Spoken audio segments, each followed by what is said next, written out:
हिमाचल प्रदेश में कांग्रेस पार्टी को जनादेश मिला, सरकार बनी और उस वक्त भी मुख्यमंत्री ने एक बार नहीं अनेक बार इस बात का जिक्र किया कि जिस प्रदेश में 99% हिंदू हैं, मैं उस प्रदेश में हिंदू पार्टी को, भारतीय जनता पार्टी को, इस तरह से उन्होंने कहा है, को हरा करके जीता हूं।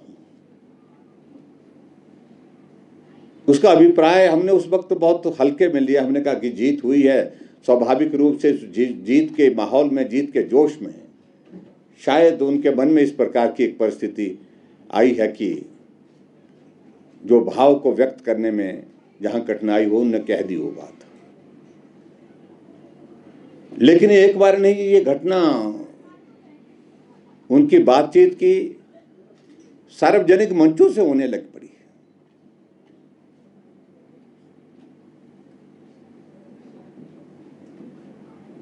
और ये क्रम रुका नहीं, आगे बढ़ करके जब कर्नाटक के चुनाव थे तो कर्नाटक के चुनाव में भी हिमाचल प्रदेश के माननीय मुख्यमंत्री बेंगलोर गए थे और बेंगलोर में भी अपनी पत्रकार वार्ता में इस बात को ही प्रमुखता से उनने वहां पर बोला और जाहिर किया। और मुख्यमंत्री को उस पक्ष को भी स्पष्ट करना चाहिए आखिर वो कहना क्या चाह रहे हैं। मित्रों, ये घटना घटित होती है चंबा में।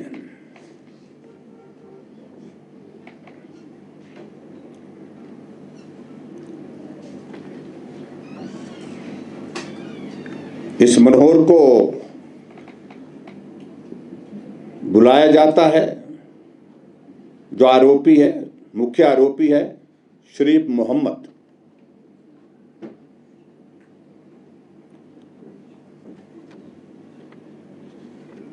और इसमें यह कहा जा रहा है, खैर वो आगे जांच का विषय है, उन सारी चीजों को लेकर के मुझे बहुत ज्यादा कहना नहीं अभी।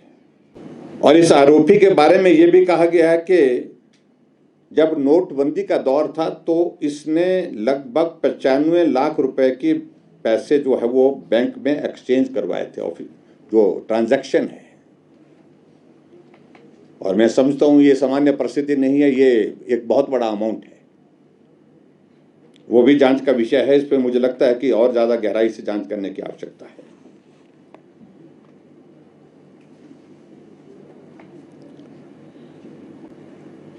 और हमें यह भी जानकारी मिल रही है कि उसके अकाउंट में, जो बैंक अकाउंट है, उसमें भी एक साइजेबल अमाउंट है, लगभग 2 करोड़ के लगभग उसमें जो है डिपॉजिट्स है।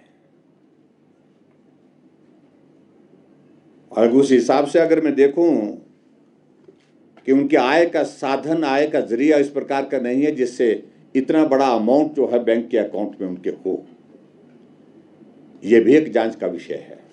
इस आरोपी के पास जो जमीन है वो लगभग 3 बीघा के करीब है, मलकियत जमीन जिसको कहते हैं। लेकिन इसका कब्जा लगभग 100 बीघा पर है।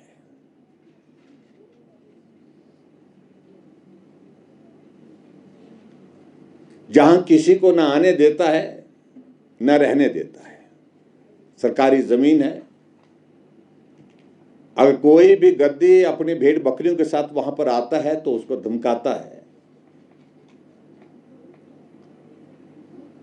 और ऐसा अभी कहा जा रहा है कि जहां ये रहता है वो 10,000 की ऊंचाई से भी थोड़ा ज्यादा वहां पर हाइट है, लगभग 10,000 की हाइट है।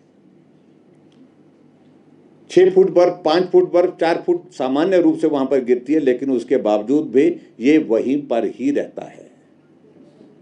यह भी एक सामान्य परिस्थिति नहीं है। और जो महत्वपूर्ण चीज इस बात को लेकर के जो मैं जरूर कहना चाहूंगा कि 98 में जब शत्रुंडी हत्याकांड हुआ था, जब आतंकी जम्मू कश्मीर की सीमा से होकर के हिमाचल की सीमा में प्रवेश कर गए थे और उसमें 35 लोगों की हत्या कर दी थी उन्हें।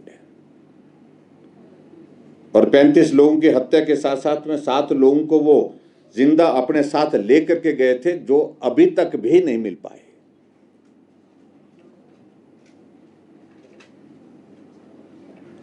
उस समय में भी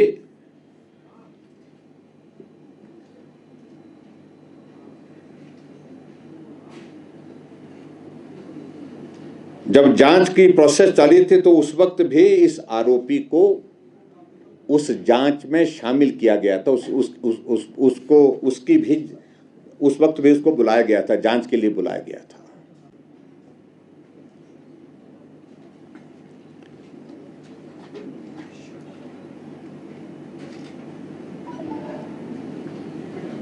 और जो बात कही जा रही है कि जो यह आरोपी है उसकी बहन के साथ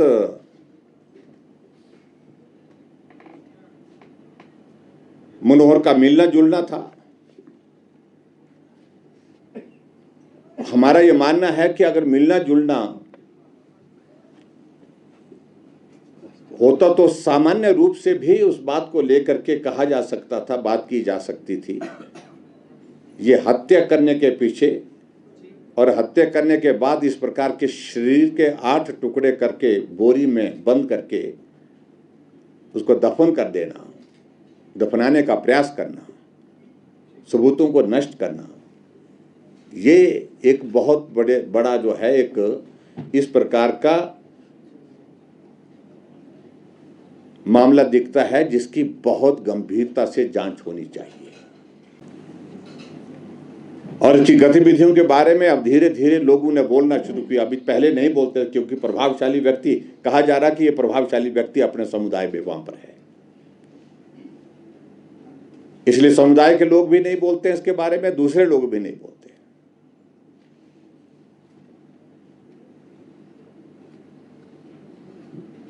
लेकिन हमारा मानना है कि भारतीय जनता पार्टी की ओर से हम इस बात को लेकर के मांग कर रहे हैं कि ये जांच, इसकी जो है वो जांच, जो वर्तमान जो परिस्थिति है उसके तहत एसआईटी कॉन्स्टिट्यूट की गई है, लेकिन हमारा मानना है, हमारा कहना है, ये जांच एनआईए से भी होनी चाहिए।